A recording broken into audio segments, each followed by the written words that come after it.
بلدیاتی انتخابات کے دوران امن امان قائم کرنے کے سلسلے میں ایک اعلیٰ سطحی اجلاس ڈپٹی کمشنر کے ایچ حسین جان بلوچ کی زیر صدارت پیر کو ان کے آفس میں منعقد کیا گیا، جس میں ایف سی، پولیس اور لیویز فورس کے نمائندوں نے شرکت کی۔ اجلاس میں ریٹرننگ افسران اور ضلعی الیکشن کمشنر حمل کاشانی نے بھی شرکت کی۔ بلدیاتی انتخابات کے دوران پورے ضلع کے ایچ میں امن امان کی صورتحال پر غور کیا گیا اور الیکشن کو پرامن اور سازگار ماحول مہیا کرانے کے لیے منصوبہ بندی کی گئی۔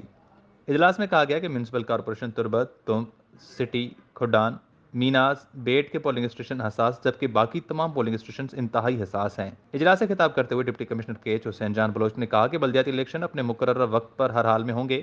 اس میں امیدواروں کو ایک سازگار ماحول مہیا کرنے کے لیے قانون نافذ کرنے والے ادارے امن امان کے قیام کے لیے اپنی ذمہ داریاں بھرپور انداز میں ادا کریں تاکہ کسی جانب سے الیکشن کو سبوتاژ کرنے کی کوشش نہ ہو سکے۔ ڈی سی کیچ نے کہا کہ رمضان المبارک اور شدید گرمی کے باوجود لوگ الیکشن کی بھرپور تیاری کر رہے ہیں۔ بڑی تعداد میں لوگ دلچسپی کا اظہار کر کے نامزدگی فارم جمع کر رہے ہیں۔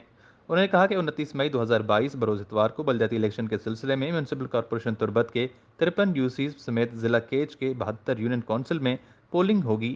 اجلاس میں commandant Makran scouts colonel Azhar Atif بھی شریک تھے۔ Wish News catch.